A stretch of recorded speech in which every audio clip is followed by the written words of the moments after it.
and you want to. Hey, welcome to the show. I'm on today with Stephen King, not the world famous author that everyone knows, but still world famous in my eyes. He's the founder and CEO of Growth Force. He's the former CFO and director of development at Amnesty International, and he hosts his own nonprofit related show called Path to Profits. Stephen, how you doing today? I'm great, Travis. Thanks for having me. Yeah, what do you want to talk about today? We've got Growth Force. We've got 5 nonprofit financial management challenges in a new world. We've got all sorts of great stuff to talk about. Yeah, that 5-step process we've just launched, I think, is what's really exciting me, because I've been serving nonprofits for 30 years, and CPA who knows how to raise money, right? You touched on, I was with Amnesty International USA, both on this as the CFO, right after Bruce Springsteen and Peter Gabriel and Sting finished the worldwide Human Rights Now tour, and Amnesty grew from $6 million to $18 million in a year and a half.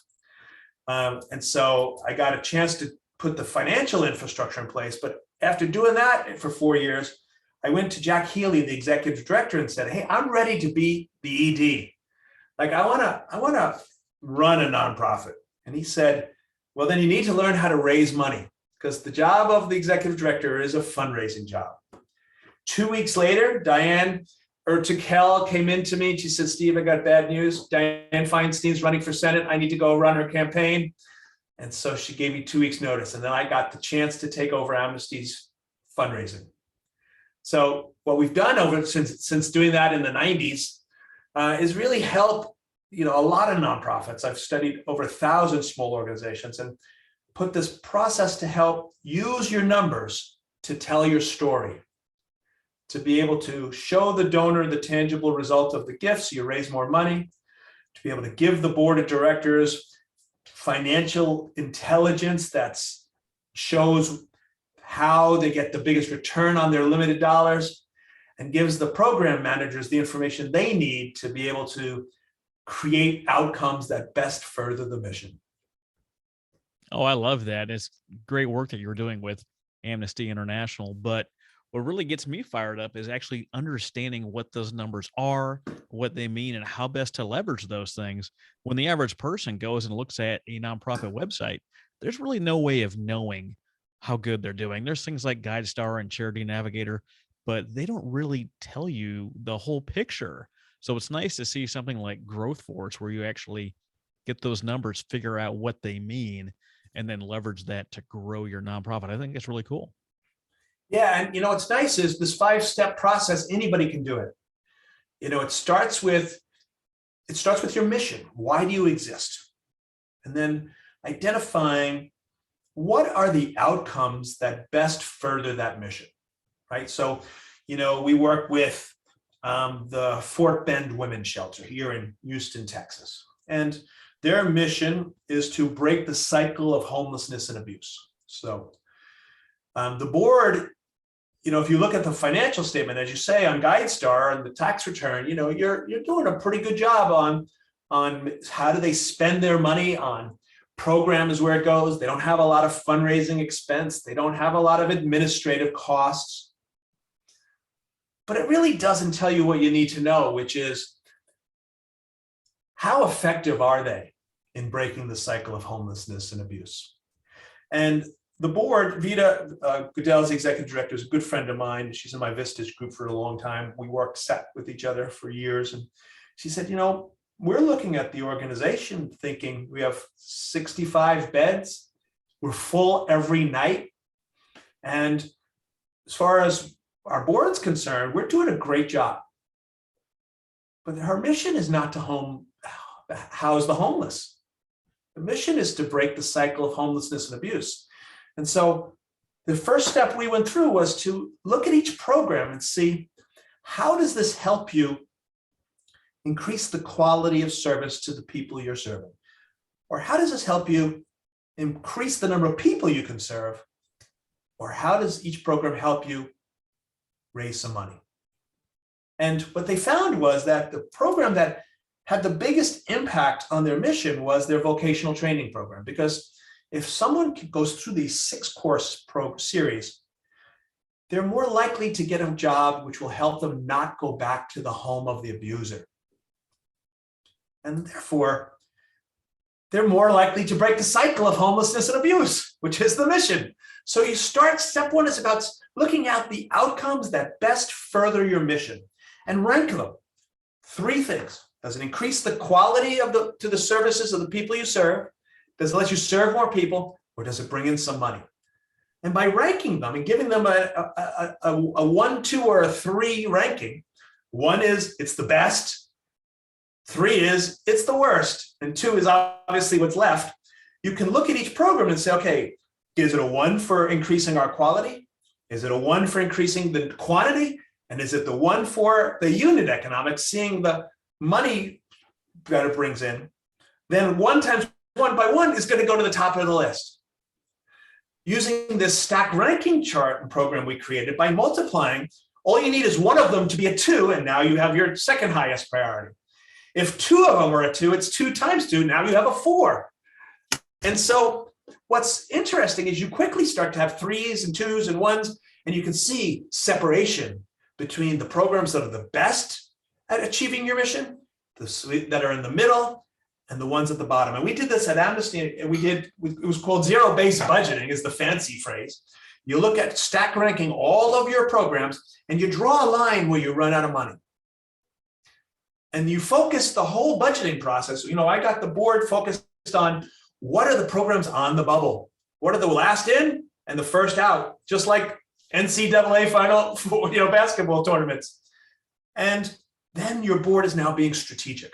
They can make decisions. And that leads you then to step 2, which is the economics of each program. But step 1 is ranking which programs increase your quality, improve the quantity, or help you raise money. Does that make sense, Travis? Oh, yeah, absolutely. Ranking each program, understanding which ones actually have really the impact that you're trying to have. When you talk about something like ending the abuse cycle and ending homelessness, the real goal is to work yourself out of a job, that no one is getting abused and no one is homeless. There's an organization called, what is it called? I did an interview with them, Community somebody. And their goal is to really wipe out homelessness. And they have about 18 U.S. cities at functional 0 for veterans, which means they have more housing available than veterans on the street, but you can't force someone to get into housing. And it's hard to say serve more people, because what happens if you run out of people? What if your programs are so good you have less people to serve? That's a tough one. I have learned a long time ago that problems of success are easy to solve. And so let's not worry about that. If we get to the place where homelessness goes away, then you know what? God did something special. Okay. But I think what the bigger reality, the problem people really have is that they don't have enough money to do all the work they need to do. And so that's why step 2 is where it gets real, right? Step 2 is analyze the economics. And, unit economics is a concept from for-profit businesses, successful businesses, that I'd like to teach our nonprofit clients. They need to run like a well-run for-profit, except if you have any leftover money, you don't distribute it out to the stockholders. You invest it into more programs and more outcomes. And so the concept of a unit economics in a nonprofit is really a game changer. And unit economics is just a fancy phrase for how much does it cost you for each program. Then you compare that to any money that the program generated, either donated income or earned from services. And that shows you the cost of the program. The unit comes in when you divide that net cost, usually a loss, right, by the number of people that you serve. And now you've got unit economics. You've got a cost per person served, or whatever your outcome is. In the Fort Bend Women's Shelter, the outcome was the number of people who went through vocational training programs.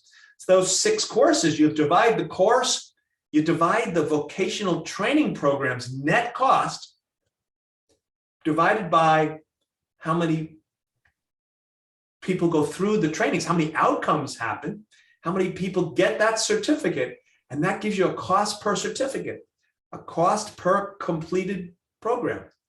And now you can start to make data-driven decisions about comparing what does it cost for each outcome across your different programs.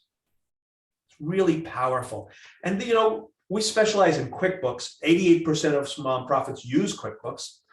It's really very simple. It's a profit and loss by class report in QuickBooks. And if you're using Razor's Edge or NetSuite or whatever, it's just a profit and loss by program. But in QuickBooks, it's called a class. And you just separate out all your costs by program, including the overhead. One of the mistakes that we often see is that people, they put all the overhead needs to go into the G&A bucket, right?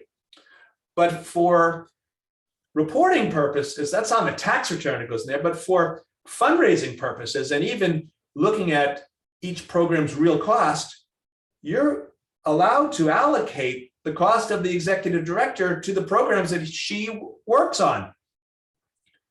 You can't run a vocational training program without a desk and a chair. So it's appropriate to allocate rent and office supplies to the program that uses the rent and the office supplies. And so we look at the economics. It's not just at the program level, but it's what does it really cost us? And that allows you to be able to make a decision that really sees what's the cost per outcome, cost per person served. And when you do that overhead allocation, it not only helps you with the watchdogs and the allocation to programs is real. You can back it up, especially with time tracking systems like T-sheets. You can automate the entire process of paying the payroll, and then whatever that executive director filled out our timesheet to work on, some was on board, some was on fundraising, and some was on program. You're going to talk to the Rotary to educate the community. That's program and educational. And now when you run the payroll, it just allocates it to whatever they filled out the timesheets. And it allows you to analyze the economics of each program. That's really a game changer. I imagine that step is really helpful when you're showing people what you're doing as an organization, and you can give them a legitimate number, like your $10,000 donation is going to, no kidding, get 25 people through our program. Here's the actual numbers that we have that we use that prove the concept. It's not just a number we're throwing out there. It's legitimate.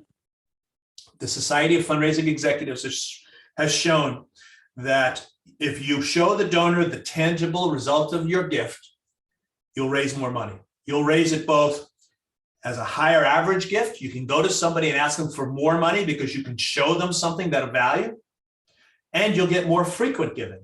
You can convert annual givers to monthly giving, or go back with another program. And I'll talk about that in step 5, raising more money. But once you got the stack ranking of which outcomes best further the mission in step 1, and you have the economics of each program in step 2, then you can start to figure out the most important decision every board and leadership team will have to make, which is which programs do you stop, which ones do you start, and which ones do you continue? And we've looked at the decisions that most nonprofits have to make. The hardest one is stop, start, continue on programs. Then you got to figure out when you're going to hire staff to fill those programs. So by looking at the ranking of the programs and the cost per program, it makes it a lot easier to figure out which are the ones that get you the biggest bang for your buck. And once you've prioritized that, then you can start to figure out when do you add new staff. And that's the driver of expenses for every nonprofit. It's typically 70 to 80% of the costs in a nonprofit is the people.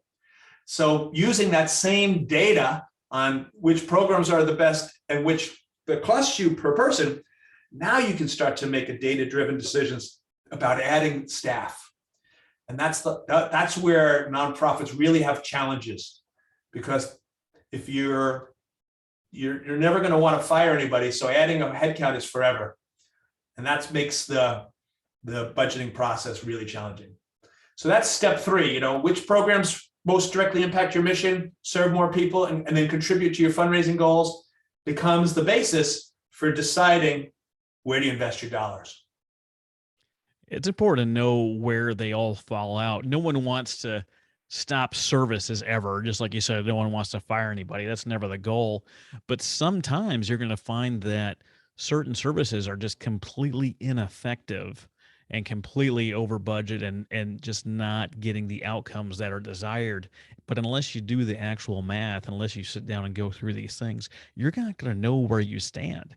You're not going to know for sure where you're making your money and where you're making your impact. So without actually going through the process, so when I ask you, well, how do you know?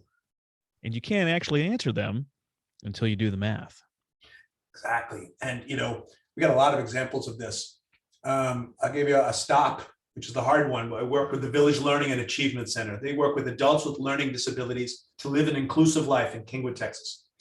And it's founder-led organization. And now they've got they've had a couple of executive directors before this, but this is the first one getting a real good salary, not a good salary. We're going to keep somebody a long time. At least that's the plan. And has an MBA from Rice and is real experienced in real decision making, right? In the past we struggled with leadership there and the data to do so. And by doing this stack ranking program, they could see that their what they call their DAS program, which is an adult daycare. It's I'm not going to say it right. DAHS, adult habilitation services. State of Texas is 49th out of 50th in its funding for adults with learning disabilities. And so that became a real issue because there wasn't enough money to do everything. And, as the founder-led organization, these are your children you're serving, and the mothers and the parents of the adults who are living there are friends for life. And so when there's a need to provide a service, and the state of Texas is willing to give you some money for it, then you want to say yes. But because it doesn't help increase the quality for the people we're already serving, you got a 3 on that. It doesn't help us bring in money because the state of Texas doesn't pay it and no donors are willing to pay for it. It's not fundable. And it does an okay job, a 2, on increasing the ability to serve more people, because we don't have this program right now. So it's a 3 times 3 is 9 times 2 is 18. It's the bottom of the list. And that made it easy for the executive director to be able to say, okay, I can see. We go 1, 2, 4, 6, 9, and then 18. We run out of money here. It's a no-brainer. On the flip side, coming back to the Fort Bend Women's Shelter, they found in the second year that they went through this 5-step strategic process that they got a lot of people through the vocational training program. Their donors could see a tangible result of the gift. They gave a lot of money to hire more vocational trainers. But at the end of a year, they realized that they were missing another service they had to start. A lot of the women didn't believe they were worthy of that job. And so even though they got the training, they still went back to the abuser. So they added a neural networking program. They actually hired therapists who would rewire the brain. I mean, they literally, put electrodes on the brain and have people watching happy shows. Gilligan's Island is very popular, and taking the happiness and teaching the brain to stay happy. Fascinating, right? Only shelter in America that does this, neurotherapy services. And because they could show the tangible result, they were able to get their donors to hire multiple neurotherapist services providers, therapists, because they were able to demonstrate. So they were able to start that program. And then, we'd work with Wheelchairs for Warriors. And they had to make a decision about continuing. So stop, start, continue is the biggest decision. They were getting wheelchairs from donors, but their mission was to help vets live a life to their fullest. And what that means is that if before you went into service, if you were an archer and you competed, they would build the wheelchair so that you could now compete in an archery contest. Or if you like to go into a deer lease in the fields and hunt, which a lot of people here in the South do, they put, like a tractor on the bottom of the wheelchair, so you can go over the hills and through the gullies and get up to the deer blind with your buddies. And so these donated wheelchairs were not their mission. Their mission was to have these customized, and they were worried about being able to track all this, in-kind contributions. People need to put a dollar value on it, and then, well, because we were able to see that this actually did create outcomes that furthered their mission, because they were able to hire somebody who would take what somebody donated and then modify it instead of building one from scratch. They were able to continue to take donated wheelchairs at wheelchairsforwarriors.com. And we track the labor costs with time sheets on your phone of when somebody's working on it. What does it cost? So we can go to a donor and say, listen, we got this free one and it cost us $6,000 for these mods, and it cost us $7,000 of material. Will you give us $13,000? Look at what we got. By ranking the programs based on the mission and what outcomes further the mission the most, and then looking at the economics of each outcome, you're able to really change the world. Oh, I love that. It's amazing what's out there and what people are actually willing to do in order to get a mission done and then show what it is and what they're doing. So that's really cool. I love that. Wheelchairs for Warriors. That's awesome. Yeah, Crystal Larimore, Crystal the Pistol. She's the executive director. It sounds like it. So you've got all these up. You've figured out which outcomes for their mission. You've analyzed the economics. You figured out which programs you're going to stop, start, or continue. What's next? So now you got to get everyone in the organization aligned around the plan. And it starts with the board. You've got to get board approval of a budget. It's a couple of hints on how to do a really good budget. It's not hard. You take that profit and loss from your accounting system by month, and you dump it into Excel, and you do one for each class, each department, each program. And then you have a tab for each department, each program, that rolls up into a total. And you have people look at their actual results by month for last year, and then go in and plug into the Excel spreadsheet what they think this year is going to look like. And if, you might have some drivers, you might say based on the number of courses we're going to have or how many people we want to serve, you might add some variables in there to input it. They might need some help with some basic Excel, but it's not hard stuff. But one of the things, so you want to have one for each program, one tab in Excel for each program, one tab for G&A, your administration, one tab for development, and don't forget the capital budget. A lot of people forget the capital budget, and you have to put some money away for the cash flow that you need and the depreciation expense to replace the air conditioners on the roof and the computers and the chairs or whatever it is that you have to buy every 3, 5, 7 years. So once you've got that budget, then you basically take the same stack ranking, and we've got a template that shows you programs. Column A is the outcomes ranked based on the stack ranking.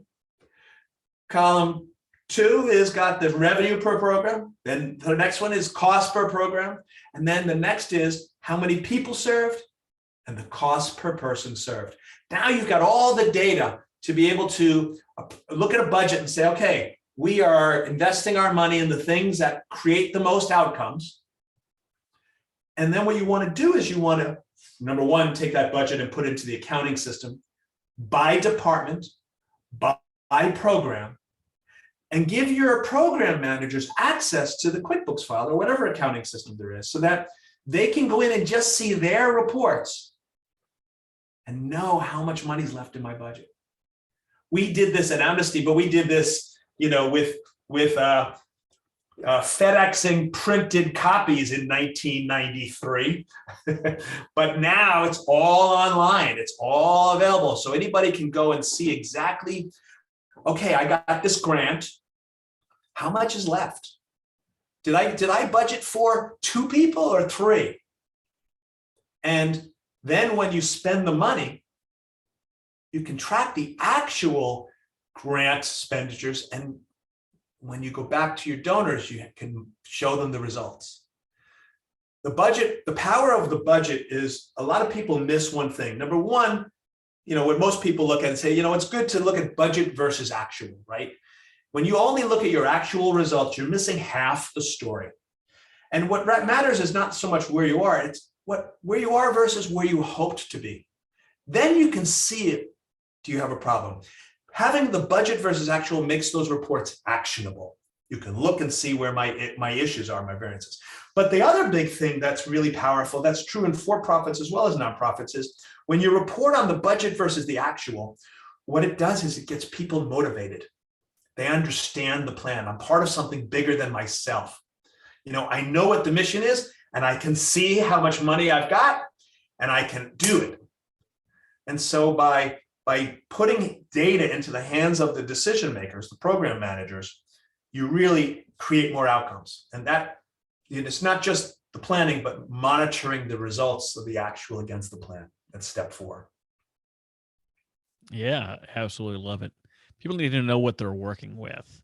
And if you haven't written it down, if you haven't codified it, if you haven't voted on it and put it in a legitimate budget, and then let each department know what on earth they have to work with, how are they possibly supposed to know how they're doing throughout the year? Right. That seems like a lot of work. Well, this is what we do for a living. We do this every day. I mean, it's like, the guy who changes the oil on my car, that seems like a lot of work. Right? I don't know. I know where you put the key in and the gas. In between those two things, it's magic to me, right? Catalytic converters are getting stolen right now. I don't even know what a catalytic converter is. I do. But you get my point, right? If this is what you do, you get on the phone, you do a Zoom call, and you say, okay, let's go through step 1. Let's stack rank your programs. Here's all your programs listed. Get in front of your leadership team. Which ones increase the quality? 1 through 3. Which ones increase the quality? 1, 2, or 3. And that's it. And the economics is really, for me, the fun part, because all you have to do is set up QuickBooks, right? You have to do 2 things. You have to set up QuickBooks to track by program, the costs, and the income, which is really easy. Any good accountant should be doing that already. And you have to take care of what's between the keyboard and the chair. You have to make sure that you're giving that person who's, paying the bills a procedure. And this is what Growth Force does for every single client. Not just give you a system, but hold your hands, provide the technical support, call center. What do I do with this bill? You got a dedicated bookkeeper, a dedicated staff accountant, and a dedicated controller that know your organization, that are committed to your mission. Youth Speaks went on. We have videos on our website, growthforce.com. Youth Speaks says, we believe we are changing the world, right? These guys help with inner city kids in the Oakland area, in California, helping with reading and literacy and speaking, right? Helping them get in front of audiences and confidence. And they said, we believe we are changing the world. And I hope Growth Force believes they're changing the world, because we can't do it without you. Because, the truth is, Travis, it's once you get this, it's hard to run the organization without it, because it's like running a well-run business, right? You got to have the data. But reason why, though, for me, that gets me so excited about this is step 5. Is, it's one thing to go through this financial management system to get the board to approve a budget. And, it's really valuable to be able to put data into the hands of a program manager. But the organizations that have the biggest impact from these 5 steps are the ones that are trying to raise money from individuals and foundations and donors, right? When you can build a case statement that shows the return on investment, and you can then be a good steward of those funds and show them the results, it's a game changer. Crystal, one of the things that when she came to me the first time, the board of directors approved her salary. She was the first employee at Wheelchairs for Warriors. And they said, upon approval of the salary, you need to go contact Growth Force as the very first thing, because we're not going to trust you, Crystal, that we love with the books. She's like, yay! Because as you know, in the veterans world, this is her words. It's on our video on the website. She said, there's a lot of fraudulent characters out there. And I want to make sure that when people donate to Wheelchairs for Warriors, they know that the money is going to for the intended purpose. And so by being able to kind of button down your books, you not only are able to, do all the compliance stuff, right? The tax return, the audit, the board meetings, and the budget, but you can go and get your donors to get even more committed. One of the things that we did at Amnesty, and I'm really on a mission for this, is to help set up monthly giving programs. The technology is amazing right now. Off the shelf, you can just automatically debit your donors' bank accounts, and it doesn't cost you a credit card fee or a stamp even. And that allows you in the development team to be able to cultivate a relationship with those monthly sustainer givers. And so what the secret to doing this is, you take your monthly giver, say they give you $1,000 a year, your annual giver, take your annual donors, the people give you, say, $1,000 at the end of the year, you drop the last zero, and then you ask them to give that much every month. So you ask them to give you $100 a month. And now you got 20% more. But more importantly, you got steady cash flow. Every nonprofit struggles with that. Year-end giving is 80% or 60% even. And then you got to have a spring gala or some golf event to balance it off in the beginning of the summer. And then you hope to get through August and September. And being able to get a monthly gift allows you to be able to say to a donor, you're paying for these outcomes every month.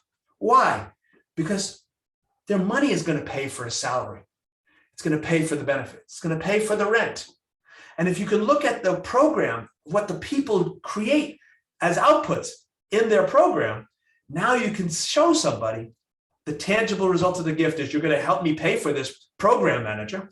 And this program, here's a great story. The Torture Abolition and Survivor Support Coalition in Washington, D.C., it's run by an executive director now, Leonce, who is a friend of friends from Amnesty, connected us, and we are their accounting department.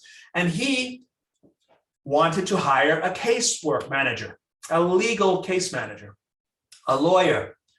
Why? Because when we went through and said which outcomes best further the mission, it's asylum claims, it's refugee claims, it's helping people get away from torture in their countries. And so when you looked at the economics of that program, what he said was, I need to hire a entry-level lawyer, because I got 25 pro bono attorneys here in Washington, D.C. that will help me with amicus briefs and the refugee asylum cases. But I need somebody who's going to work with all those, because each one of those people might have 5 cases. So if I could get a full-time person, and that means I get 100 cases a month. So you look at that's the outcome, right? That's the purpose. The program is clear. Number one outcome is clear. Now the economics is, okay, an entry-level lawyer in Washington, D.C., somebody who's willing to do it for nothing is, 60 grand, 65 maybe. I mean, it's not even, it's 5 times that in a law firm. But when you add up the taxes and the health insurance and the office space, well, they don't have office, it's virtual, but the overhead, it's $100,000. And so by going to the board and getting approval to start a new program, he was able to, at his very next donor meeting, the donor said, if you got money today, what would you do with it? By having that answer at his fingertips, he was able to get a $100,000 commitment at lunch and start this new program. And what you'll find here is there's people are right now, there's the haves and the have-nots. There's a lot of people who have a lot more money in their bank account than they ever had. PPP flowed, and all the other funding flowed into the U.S., the U.S. economy. And a lot of people are looking who want to give some of this away, but they need to feel good about it. And this ability to show the donor the tangible result and then give stewardship reports that show them the results of their gift will increase your fundraising exponentially. Oh yeah, I love that. I'm a huge fan of recurring giving. There's one thing that I preach on this show over and over and over. It's sustainability. Take that $10,000 annual donor, turn them into $1,000 a month. You get 20% more at the end of the year. You get that $12,000. But when you have that recurring monthly gift, you're not scrambling throughout the year trying to figure out how on earth you're going to raise the money, pay the bills, keep the lights on, or keep people employed. And people forget until the end of the year just how important, how vital nonprofits are in each community. And you have to keep those doors open all year long, not just during the holidays. So huge fan of sustainability and recurring giving. Yeah, you nailed it, Travis. That's exactly right. You know what's really cool though is a good development office is every month they're gonna show that donor what happened with their gift, right? You can, if you say, I like your better example, even better than mine, right? You're asking somebody for $1,000 a month. What does that do? Okay, so let's use the example of the caseworker, right? If your total cost was $100,000 and you're asking, somebody's giving you $12,000, that's 8%, right? So if they're doing, now you're managing 20 lawyers who are each got 5 cases. That's 100 cases a month times 12 months. That's 1,200 cases. With your monthly giving, you're paying for 100 of those cases. So by giving me $1,000, you're paying for 100 cases a year. I can translate that down to 8 cases a month, 2 cases a week. And you can send them a picture in a monthly email that says, I wish you could have been with me here when Travis got his approval for a hearing. And it was, show a picture of the lawyer filing the amicus brief. All of a sudden, you've built a connective tissue with your donors that makes them feel like they're part of something bigger than themselves. So it's not just the sustainability, but as a fundraiser, I now have a monthly reason to create an acknowledgement, a sustainer mailing or a cultivation mailing. Oh, that's perfect. That's so powerful too. That is just so powerful. I wanted to thank you for being my guest today, Stephen, and talking us through the 5 steps to get alignment in your organization and your board thinking strategically. If you're listening to the show and you need help in your financial world and you're pulling in over $1 million, reach out to Stephen King at Growth Force. And if you're not quite there yet and you're still trying to build up, check out his podcast, Path to Profit. Thanks, Travis. You can also, I'm on LinkedIn at Stephen King CPA and Twitter, Stephen King CPA, or you can just email me, Stephen, STEPHEN, at growthforce.com. Thanks again, Stephen.